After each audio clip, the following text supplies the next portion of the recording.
we'll talk a little bit about renal ultrasound today and what we can do at the point of care.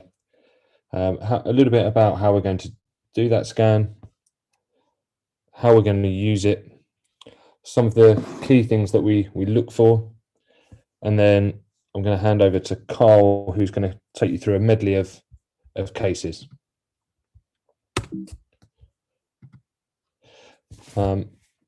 So objectives for the session. So we're going to talk a little bit about the evidence base. We'll talk about the normal appearance of the kidney and bladder. We'll talk about how we're going to scan the kidneys, how we're going to scan the bladder, a little bit about measuring bladder volumes. And then we'll talk a bit about hydronephrosis, a little bit about pyelonephritis, and then how I use point of care ultrasound for patients in this context. And we'll also discuss a little bit about some of the incidental findings and what to do with them if you see them. So this was one of the biggest papers to come out, and this compared point of care ultrasound, departmental ultrasound, so ultrasound performed by a radiologist, and CT. And it was a study of almost 3,000 patients with 3 quite equal study arms, with an overall incidence of high-risk diagnoses and complications of less than 1%. And really, this was quite a big paper, and it really showed that point of care ultrasound is likely to be quite useful, but mainly is very, very safe. So there were no difference in the number of complications in all of these patients, the number of reattendances, or the number of patients needing hospitalization, whether or not patients had an ultrasound, a point of care ultrasound, or a CT for suspected renal stones. Serious adverse events were slightly more common in the PoCUS arm, but overall no significant difference. So it's really shown that actually ultrasound doesn't lead to increased complications and risks down the line for patients presenting with simple stone presentations. And then I thought I'd just summarize a few of the other kind of bigger papers, some of the papers that provide some really quite good evidence. But there's actually a real wealth of evidence now for point of care renal tract imaging.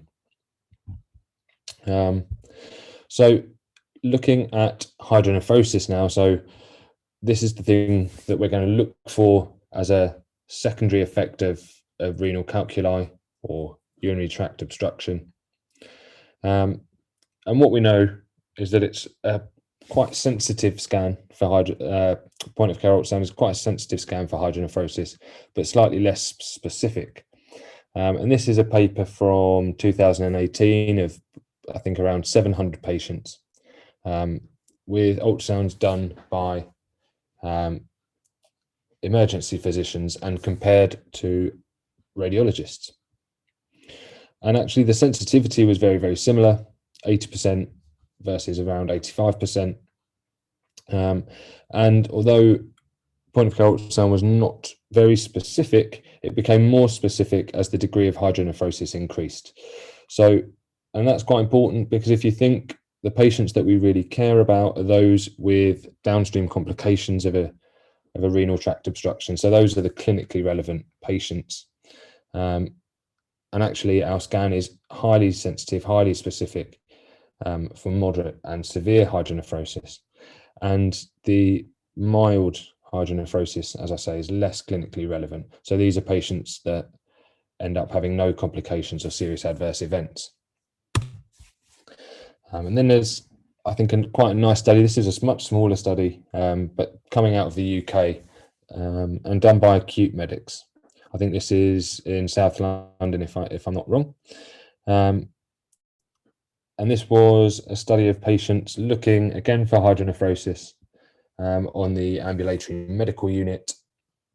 They scanned around 100 patients with a sensitivity of 90% and a specificity of 100%. So slightly better results than the last study, but very similar if you just compare to moderate and severe hydronephrosis in that larger study of emergency physicians. And then just one last paper, because I think this really kind of brings a lot of the evidence together, looking at likelihood ratios in a kind of integrated ultrasound approach. We talk a lot about integrating your point of care ultrasound with your clinical assessment to improve your kind of diagnostic accuracy, your pre-test probability for lots of different diseases. So we talk about it a lot in lung ultrasound. And similarly with renal colic, a stone score. So that's a kind of clinical tool that we use to risk stratify patients with flank pain. If we combine that with a scan for hydronephrosis, we have much improved positive likelihood ratios. And what we've seen in this study, and this was again quite a large study, around 900 patients, is that if you have moderate hydronephrosis, combining that with your stone score can give you quite high positive likelihood ratios. So it's a very good rule-in test, not such a good rule-out test. We never reach a negative likelihood ratio of less than 0.1, but we do get to that kind of very good positive likelihood ratio. So if we kind of summarize that, then we've got a scan that is reasonably good, compares very well to radiologists scanning. We know that we can forego a CT KUB without a risk of adverse events, and we can kind of very sensitively detect stones or the downstream effect of stones in patients with moderate or severe hydronephrosis. And I think the patients with mild hydronephrosis have, you know, less clinically relevant or significant presentations. So we'll quickly talk about the kind of normal appearance of the kidneys, and then we'll go on to how we're going to scan those kidneys. And it's one of those organs that kind of looks like the pictures that we're used to from our anatomy lessons. So we've got a bright outer white fascia. So if you can see my cursor, so this bright white line is the Grosser's fascia. And then deep to that, we have the renal cortex. Then we have the renal medulla, the pyramids, and the bright white kind of center of the kidney that we see in the flank, just of missing people, is the renal pelvis. And this is a sagittal image of a kidney there. So if we kind of look at that again, what we've got here is the outer cortical layer, then we have the medulla, and then in the middle we have the bright white calyces. Normal kidneys should have what we call corticomedullary differentiation. So this is the differentiation between the central white part of the kidney, the hyperechoic part, and the outer darker hypoechoic part of the kidney. Sometimes you'll see some medullary pyramids, oftentimes you won't see those, and sometimes you'll see the vasculature and the ureter. Normal ureters, often you won't see them. And I think with renal imaging, it's quite important to at least be familiar with some of the common anatomical variants, because you'll see these and oftentimes you might think these are abnormal kidneys. And if you send these all on for kind of radiology, departmental imaging, you're probably going to upset some of your radiologists who are going to be doing a lot of unnecessary scans. So here we've got some examples of some of the more common anatomical variants. The top image here, so this kind of lobulated kidney is what we call fetal lobulations. And this occurs when you have incomplete fusion of the kind of fetal lobular renal structure. And this is reasonably common in adults, so around 2 to 5%. On the bottom left of your screen in the image, you have a duplex kidney, slightly more uncommon, but you may see two collecting systems within the kidney. So two sets of calyces and two quite distinct medullary complexes. And in this image, we actually have hydronephrosis of one of the duplex systems. And then this final image on the bottom right there, you have this kind of thick hypoechoic portion of kidney that's separating the calyces. And this is called a hypertrophied column of Burton. And this is quite common. So up to around 50% of adults will have this anatomical variant. And this is just an extension of the renal cortex between the pyramids and the calyces. So if you see these, try not to refer these on for further imaging unless there's obviously another abnormality. Moving on to the scan itself, this is one of the more simple scans to perform, and I thought, given that we're in August and we've got a lot of new people starting, some people less familiar with ultrasound, I thought we'd start with something a bit more simple, particularly since we've done a lot of echo and lung ultrasound in the last few months. So you're going to select that curvilinear probe, so the low frequency probe, gives you a good depth, reasonable resolution. Use an abdominal preset, and you want to scan your patients in the supine position, possibly the lateral decubitus position if you're struggling to get some views. And if you're taking a sagittal image of the kidney, you're going to have that probe marker pointed towards the head. And in transverse section, you'll have the probe marker conventionally towards the patient's right. Just a quick governance note from me, really, if you're doing ultrasound, particularly advanced ultrasound, and it's going to impact your patient journey, remember to save images, label images, and document your scans. So these are the two positions that you're going to have your probe placed. You'll do a kind of coronal oblique plane to get your long axis view, your sagittal view, and you're going to bring the kidney down beneath the diaphragm by asking them to take a deep breath in. And that's really the only difference between this and your EFAST views. So you don't really need to see the diaphragm or the lung base. So you're going to take a deep breath, bring that kidney all the way out of the chest. So you get a really nice, complete sagittal view. And then you'll rotate the probe to get your transverse view. So this is what you should see in this video clip on the right here. You're going to see the kidney partially obstructed by rib shadow before the patient's going to take a deep breath in, and it's going to come out as the patient takes a deep breath in. In the bottom left video, you'll see the same kidney imaged in transverse, and you'll see that I'm fanning through the kidney to see all of the organ from anterior to posterior. And then, not that I use it too often, but you'll see the third video has some color flow, and you can use this to help differentiate between hydronephrosis, a dilated collecting system, and the renal vasculature.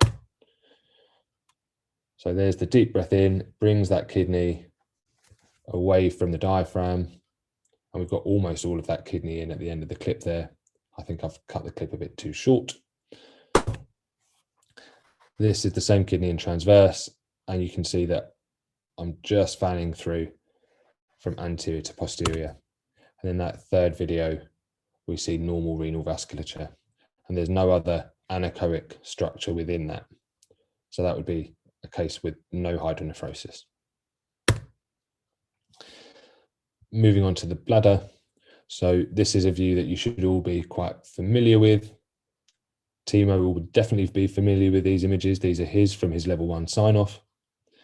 And again, just like any organ in the abdomen, we're going to image in sagittal and transverse. And we'll fan through anterior to posterior to make sure that we're seeing the entire bladder.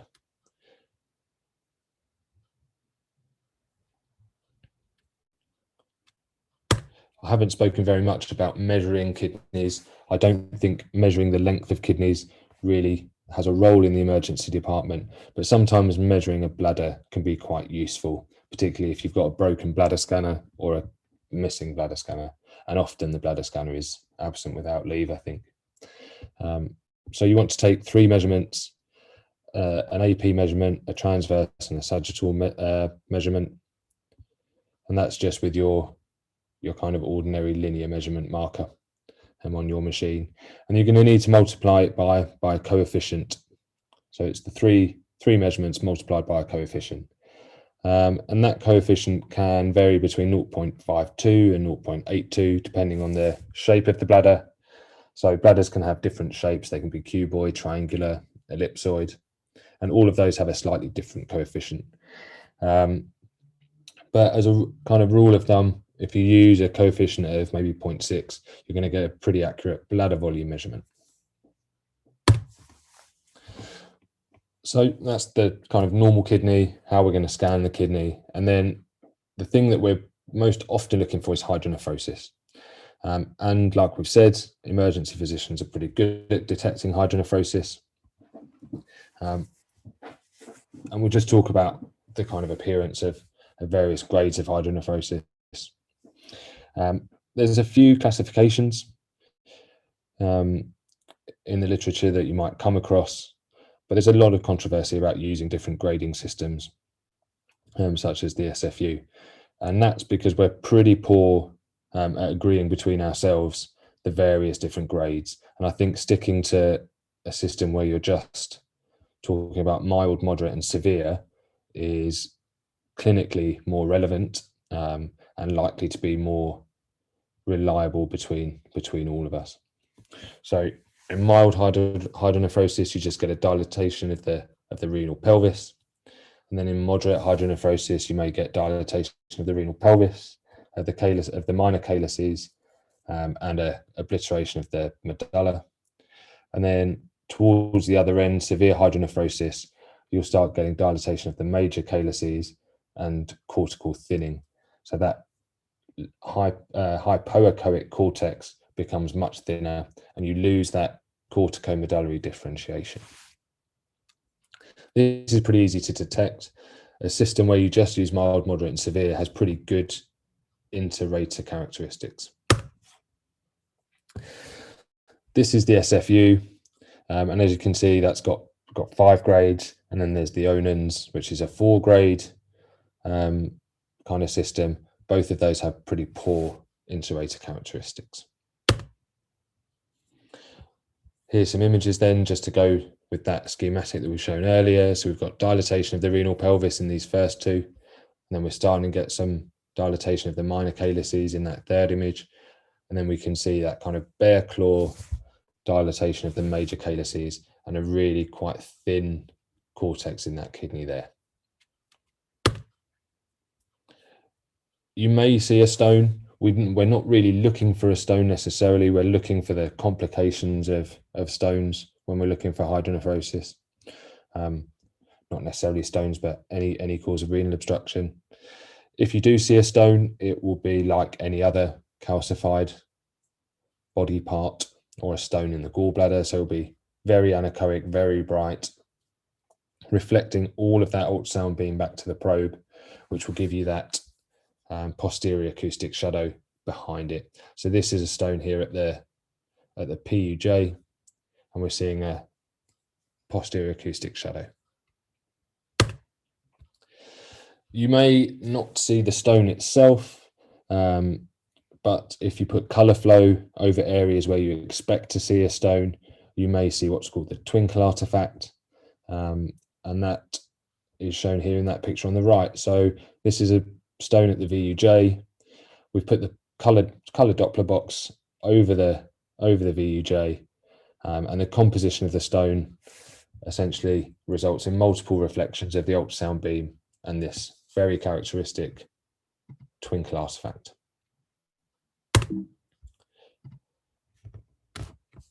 I thought I'd talk a little bit about pyelonephritis because in some of the work that I do on the governance side of things, I do see a lot of people using ultrasound KUB for detecting pyelonephritis. Essentially, we probably shouldn't be using it. It's very specific, but it has a very, very, very low sensitivity.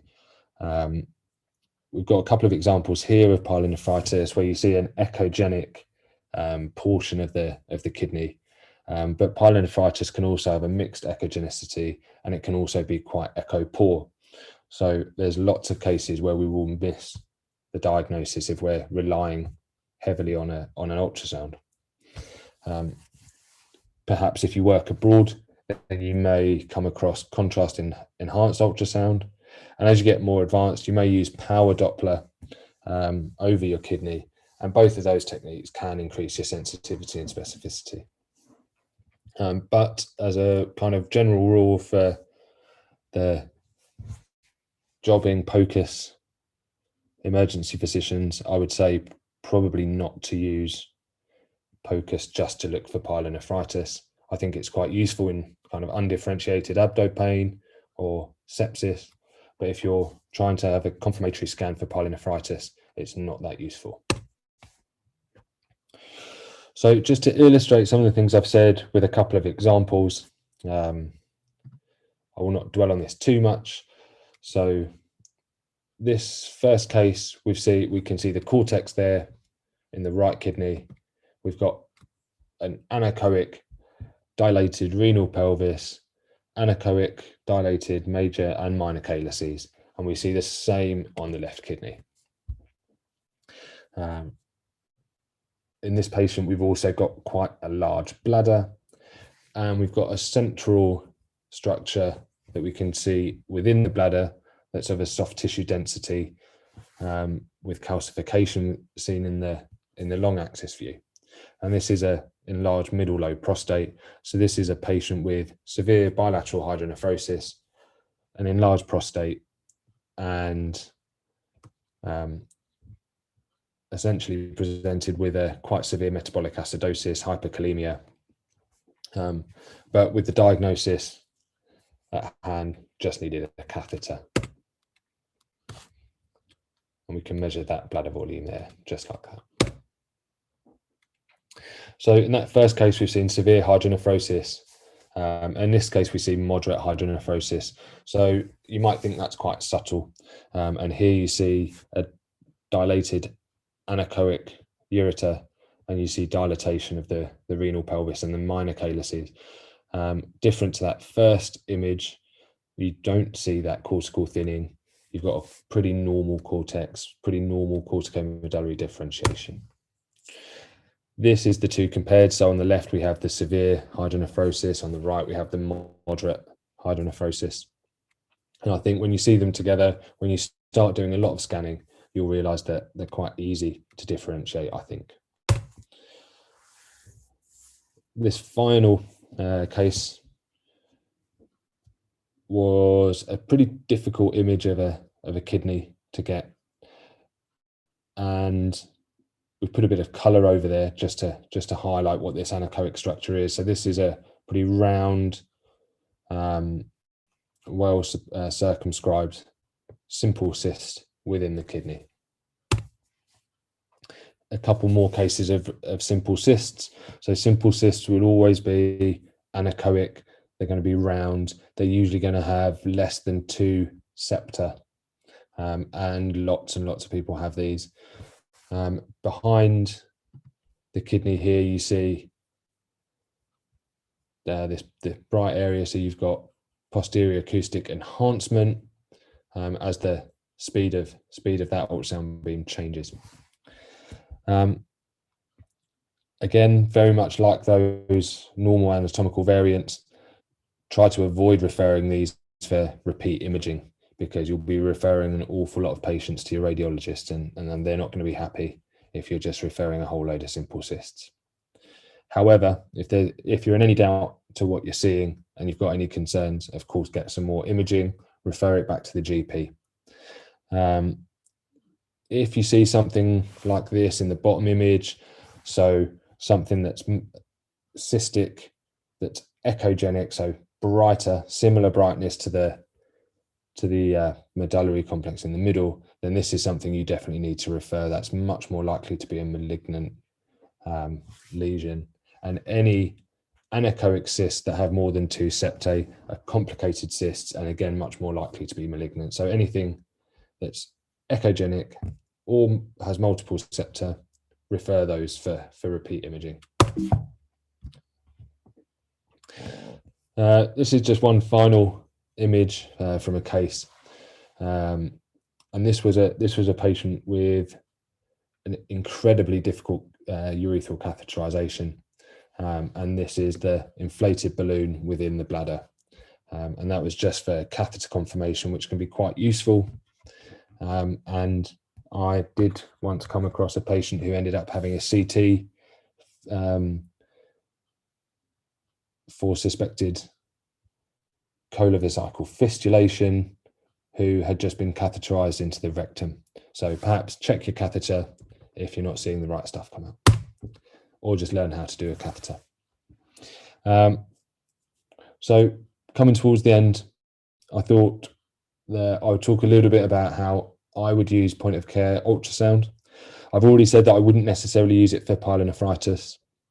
I do think it's useful in the non-peritonitic, undifferentiated abdominal pain patient, and I'll often combine this with a free fluid scan, with a hepatobiliary scan, maybe an aorta scan if it's an elderly patient.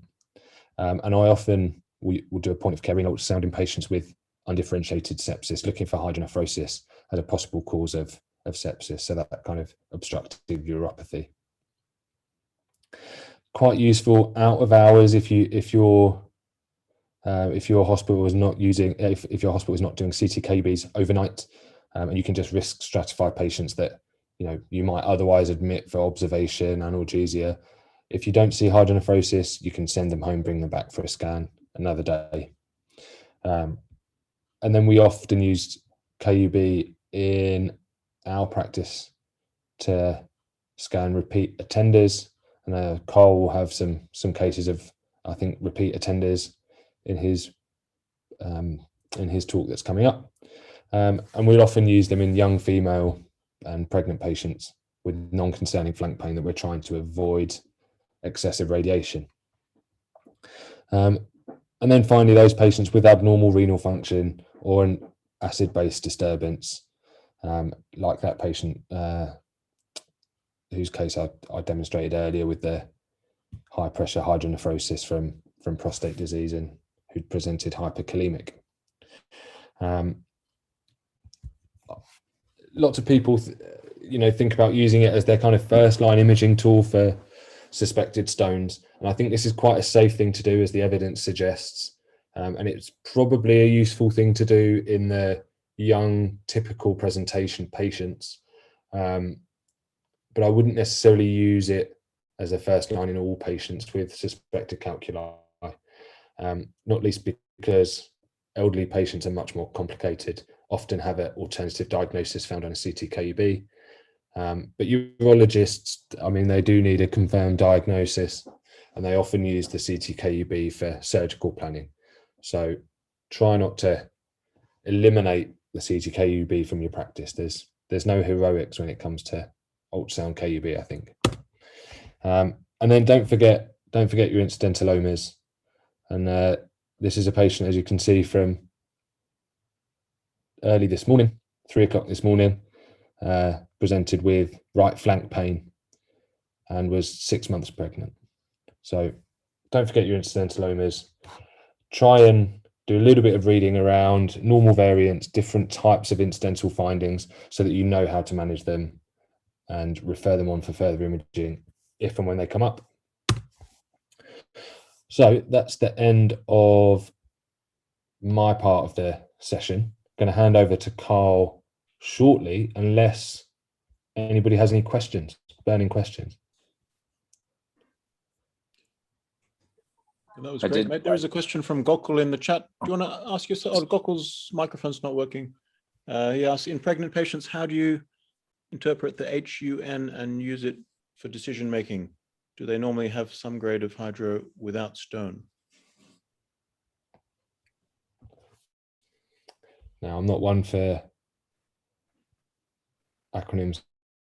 HUN. What's HUN? Can you write that out, Gokul, in full? I imagine it's hydronephrosis. Hydroureteronephrosis. Cool. Ah, it's probably one that I should know. So you can sometimes get normal, mild hydronephrosis. I think that's what Gokul's getting at there. But I think in a pregnant patient with a typical stone presentation, then I think you just use it in the same way as you would with your other patients. Obviously, if you see, you have a pregnant lady presenting with a colic history, you see a moderate hydronephrosis, you certainly wouldn't necessarily send those for a CT, because you've got a pretty sound diagnosis there between, let's say, dip hematuria, a typical history, moderate hydronephrosis. That's someone that I would refer either for a departmental ultrasound or direct to urologist. I know that we have quite a collegiate group of urologists in our department, but you might well need to get another ultrasound, but certainly wouldn't get a CTKB for them. I mean, even a full bladder can cause sort of mild, hydro. So always check the bladder as well. If the bladder's full, ask them to empty their bladder and then check the kidneys again. Just to add on to this, just because it's something I've looked into. So about in pregnant patients from about 20 weeks onwards, you'd expect to see some hydronephrosis. So in about 90% of women will have some degree of hydronephrosis, with a preponderance to the right-hand side, which we don't quite know. And that does tend to be mild hydronephrosis, and then tends to resolve within a few days of the fetus being born. So yes, there will be some overlap, and if you're seeing mild hydronephrosis, which is quite hard to see, you have to take it into clinical consideration and see whether these patients need an MR urogram. But yeah, it can be difficult, but often the changes will be bilateral in pregnant patients, but they can have unilateral. Yeah, so I think that's the key there, is that it will be, in pathology rather than pregnancy, it's more likely to be a unilateral issue. And Karl hits the nail on the head, really. You've got to put it into clinical context. And I say this a lot about ultrasound. It's, we all like ultrasound in the group here, but it's all about clinical context, integrating the ultrasound with your clinical findings. And the devil is always in the history, isn't it, rather than the ultrasound.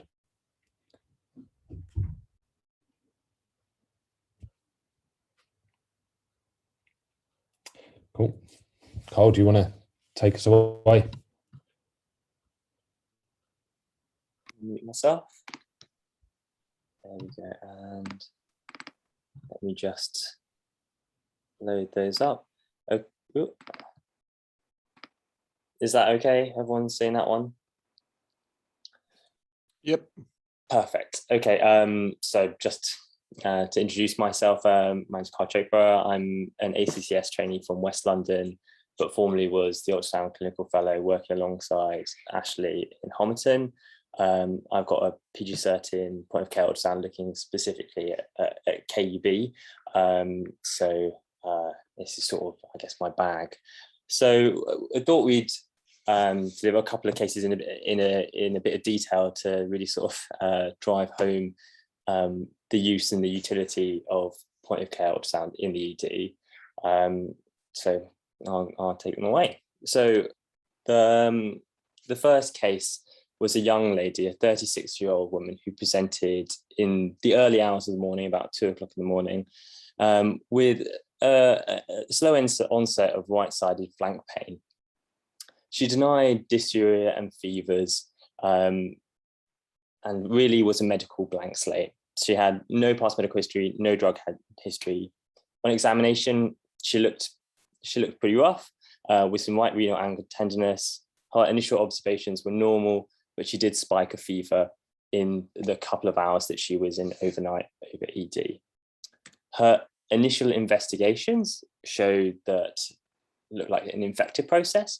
So she had some ketones in her urine, nitrites positive, blood's positive, and pregnancy test negative.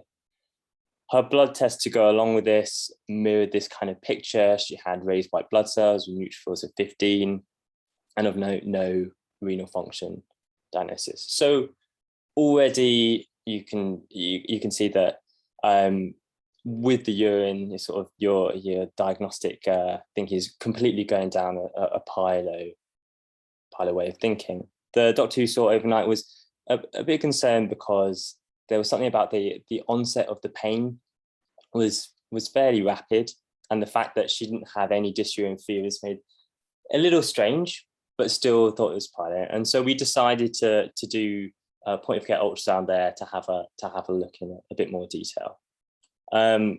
So these are the first few images that we got. On your right, you've got the left kidney, and on your left, you've got her right kidney. This is the symptomatic kidney. And you can see that in her left kidney, small, you've got a rib shedder here obscuring at the lower pole of the kidney, but there's no hydronephrosis there. Whereas in her right kidney, quite starkly, you can see that the ureter is dilated with some dilation of the myocarditis as well. And so you can quite quickly see that this lady has some what looks like moderate hydronephrosis. She was quite good because she also had other signs in her kidneys. Once again, we have the left kidney over here, and you can see the normal relatively hyperechoic nature of the medulla here with the hypoechoic cortex. And you can see that this is somewhat lost in her right kidney.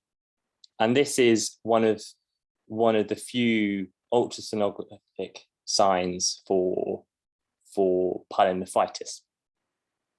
So it's subtle, and it's quite difficult to appreciate. And that's why I think this one sort of demonstrates it quite well, but it is very difficult to pick up pyelonephritis on ultrasound, which is why it only has a sensitivity of about 50–60%. Looking a bit closer at right kidney, we noticed something else. So you have this slim slither of hypoechoic fluid, as well as this hypoechoic fluid in Morrison's pouch as well.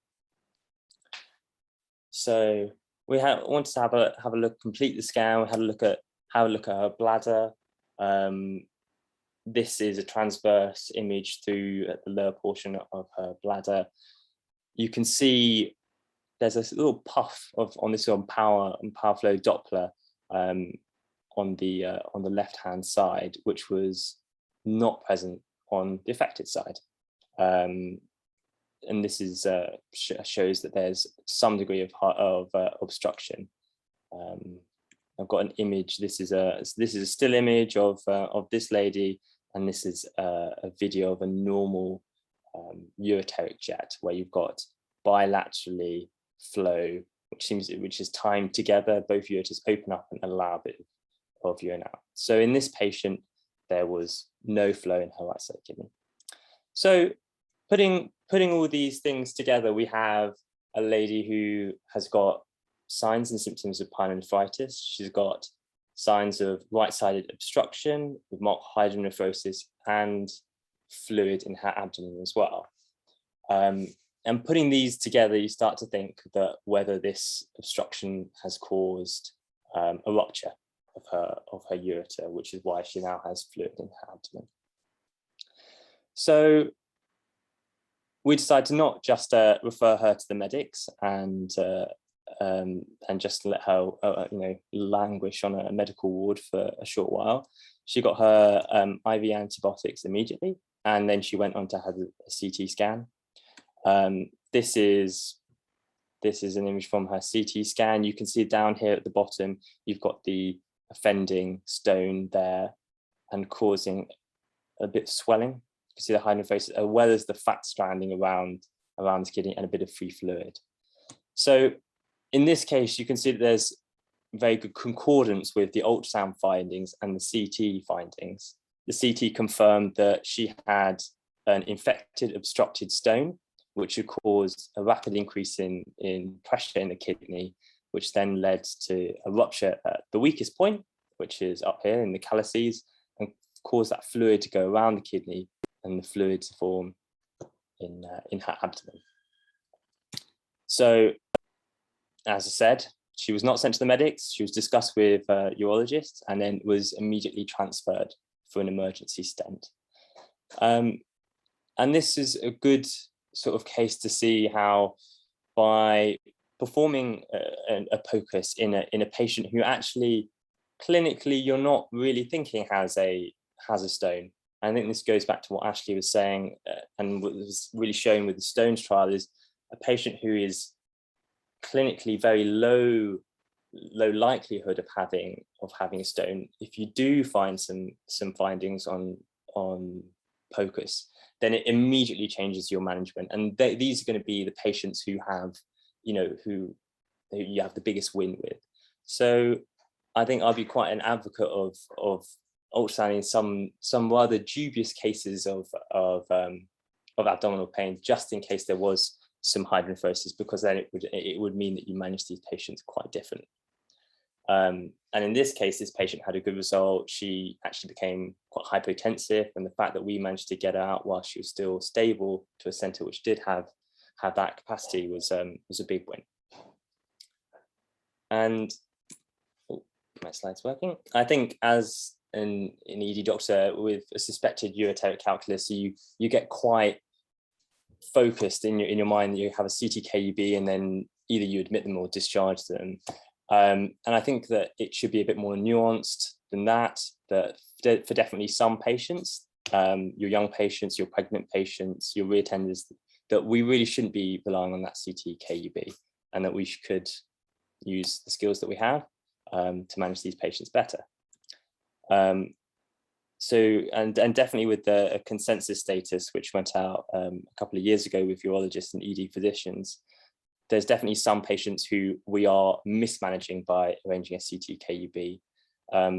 For example, the patient with a known past medical history of stones who comes in with typical pain, you would be within your rights to just do an ED PoCUS, see that they don't have hydronephrosis, and then begin to manage them conservatively.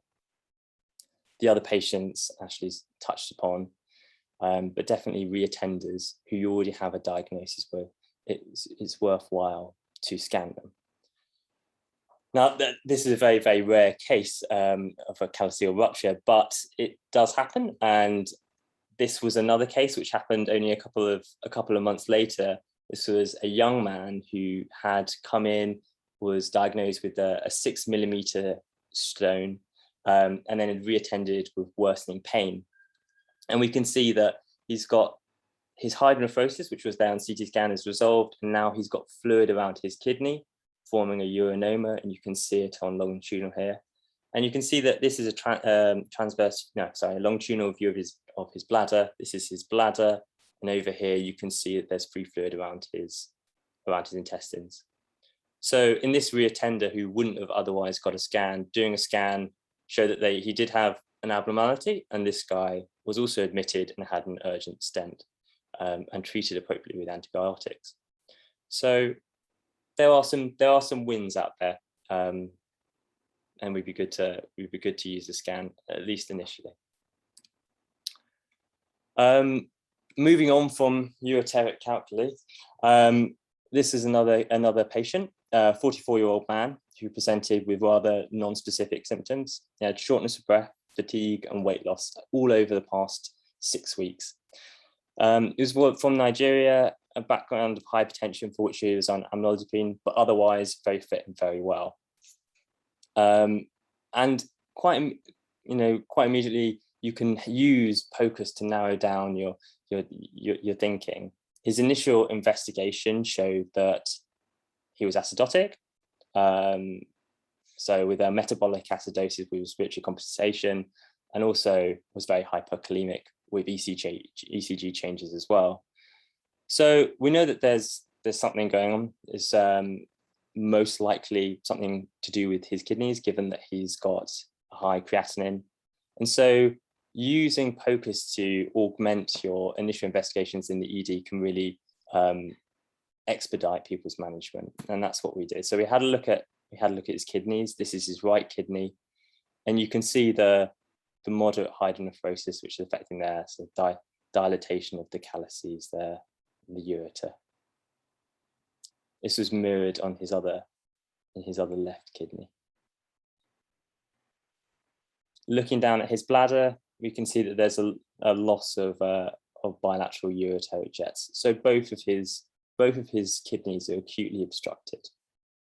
And by looking through the bladder, we can sort of figure out why. We can see that the bladder is really long and squashed. The ureters would be down here, and they're being squashed by this mass, which is just posterior to the bladder. You can see it better on transverse, this mass. So in this patient, we got urology to be involved very promptly. He ended up going to ITU for management of his hyperkalemia, but was managed surgically that day, and they put bilateral stents into his kidneys. And I think that similar to the previous case, this man had his management expedited. He wasn't admitted under the medics for AKI and metabolic disturbances like he could do. He had very, very quick involvement of the specialty, which allowed him to improve. So I think the take home for these cases is the fact that we can really get the right referral to the right team by using these skills. And it's not something that you're going to find with every patient, but there'll definitely be some who you put the probe on and they'll surprise you. And you don't want someone languishing on a medical ward with their bilateral obstructed kidneys whilst they wait for an ultrasound over the weekend, which won't happen. And I think we'd be really doing patients a disservice if we do that.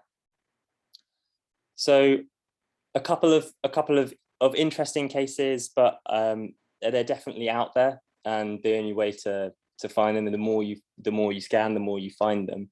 And definitely the KUB scan, it's very quick, and it's one that I do quite often in my practice, and I think it actually probably has one of the most biggest management differences out of all the scans. So there you go. There's a couple of cases to try and do the hard sell for there. All right, thank you very much. Thanks, Carl. I think that complements everything quite well, and there's a few really good cases there. And for everybody else, Carl has an excellent record of getting patients straight to theatre without any other imaging. So lots of his cases go well trusted by the surgical teams. We've had appendixes, these burst ureters, and that's kind of what you get with doing ultrasound properly and doing it really, really well. Any questions on those cases? Yeah, fantastic cases, Carl. I think that first case really demonstrates how, like, if you have someone with pyelo, but maybe there's a clue, something in the history that makes you think, could this actually be a stone? Yeah, just putting the probe on, only takes a minute, and it can completely transform the management. So that's fantastic. And in the second case was so it was a bladder outlet obstruction, was it? The second case with the bilateral.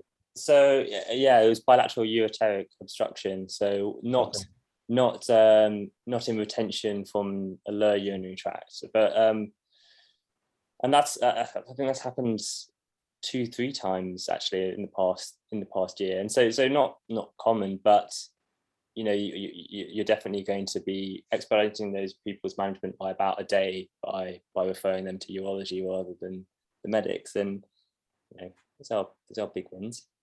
Got to take them where you find them. For us at Homerton, we out of hours and at weekends we don't have a on-call urology service. So over the weekend and at night, our patients go to the Royal London. So I've certainly had a few cases. Carl's obviously presented a few cases there where the ultrasound has essentially expedited a transfer for nephrostomies, stents in the out of hours period, which is great for these patients that, like Carl was saying, often languish on a medical ward, waiting for their serum rhubarb to come back.